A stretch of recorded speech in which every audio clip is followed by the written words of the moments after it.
नमस्ते दोस्तों। आज हम एक ऐसी कहानी का विश्लेषण करने वाले हैं जो सीधे दिल पर दस्तक देती है।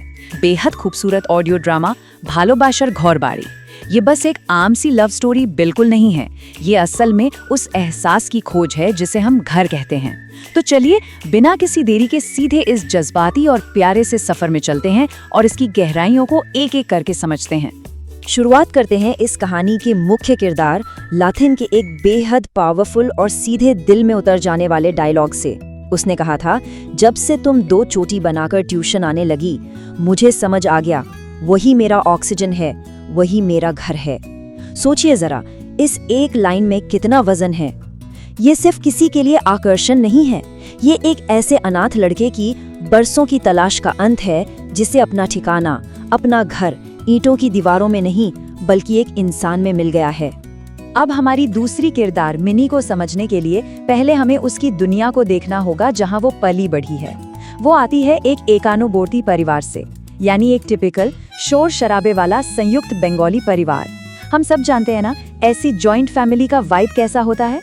ढेर सारा प्यार, हर वक्त चाचा ताऊ दादी की आवाजें, एक प्यारी सी केओस, और इन सब के बीच मिनी जो इस पूरे परिवार की आंखों का तारा है। उसे हर वक्त सबसे बहुत सारा लाड प्यार मिलता रहता है। और आप जरा इस कॉन्ट्रास्ट पर ध्यान दीजिए, क्योंकि ये पूरी कहानी की सबसे बड़ी बुनियाद है। एक तरफ मिनी है जो एक छोटी सी चोट लगने पर भी पूरे घर का आकर्षण और फिक्र पा लेती है, और दूसरी तरफ है हमारा लथिन, जिसका असली नाम शिलादित्य चक्रवर्ती है। लथिन अपने उदासीन रिश्तेदारों के घर के एक ठंडे टूटी खिड़की वाले कमरे में रहता है, बिल्कुल अकेला, जिसका अकेलापन उसके अकेले बैठकर बासी रोटी खाने में भी झलकता है। ये 2 बिल्कुल ही अलग दुनियाएं हैं। तो सवाल ये है कि आखिर ये 2 एकदम अलग दुनियाएं आपस में टकराती कैसे हैं? वेल, लिटरली एक एक्सीडेंट के जरिए। बोरोटैंग की गली में जब मिनी अपनी दोस्त के साथ गुजर रही थी, तो वहाँ क्रिकेट खेलते हुए किसी लड़के के बैट से निकली तेज बॉल सीधे आकर मिनी के कंधे पर लगती है। आउच! दर्दनाक था, पर यही वो क्षण था, वो टर्निंग पॉइंट, जहाँ से इनकी किस्मत के धागे आपस में हमेशा के लिए उलझने शुरू हुए। लेकिन उस चोट और गुस्से के बीच जब मिनी ने अंधेरे में लथिन की आंखों में देखा, तो उसे कुछ अजीब महसूस हुआ।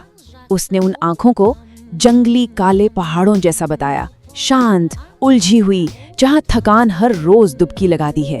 ये लाइन देख रहे हैं कितनी पोएटिक और डीप है।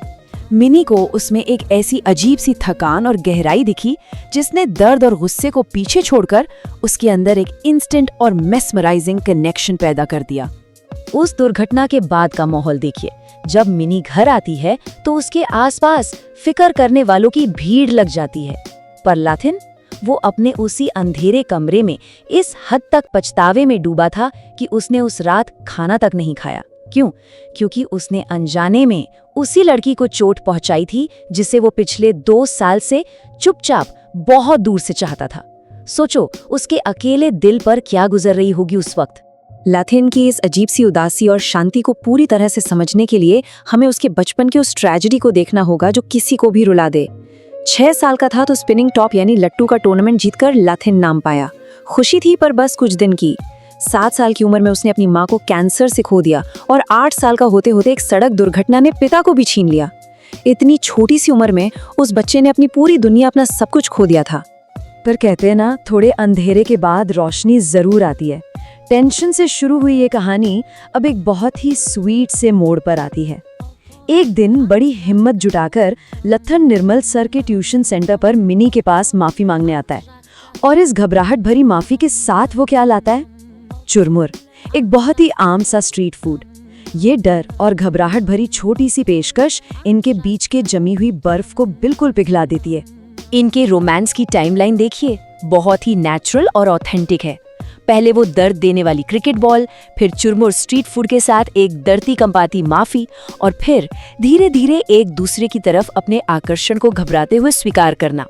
ये कोई मूवी जैसा फास्ट फॉरवर्ड रोमांस नहीं है दोस्तों, ये वही ऑर्गेनिक और सच्चा पेस है जहां दर्द आहिस्ता आहिस्ता दोस्ती और एक खूबसूरत कनेक्शन में बदल जाता है। और ऐसे ही धीरे धीरे कहानी अपने सबसे इमोशनल क्लाइमैक्स की तरफ बढ़ती है। कुछ महीनों बाद का वक्त है। दोनों गंगा घाट पर संतोष रोल कॉर्नर के पास मिलते हैं। ये दिन शुरू तो होता है एक बिल्कुल साधारण सी एग रोल डेट के रूप में, पर इस जगह पर इनके बीच एक ऐसी बातचीत होती है जो इनके रिश्ते को हमेशा के लिए एक अलग ही गहराई दे देती है। जब मिनी अपने उस भरे पूरे जॉइंट फैमिली की बातें बहुत खुशी से करती है, तब लैथिन के मुंह से अपने अकेलेपन की पूरी सच्चाई निकल आती है।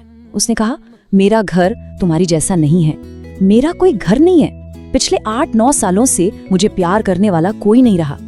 एक लड़का जो लगभग 1 दशक से पूरी तरह से फिक्र और प्यार के बिना रहा है, उसकी ऐसी डीप वल्नरेबिलिटी सुन के सच्ची में किसी के भी रोंगटे खड़े हो जाएं।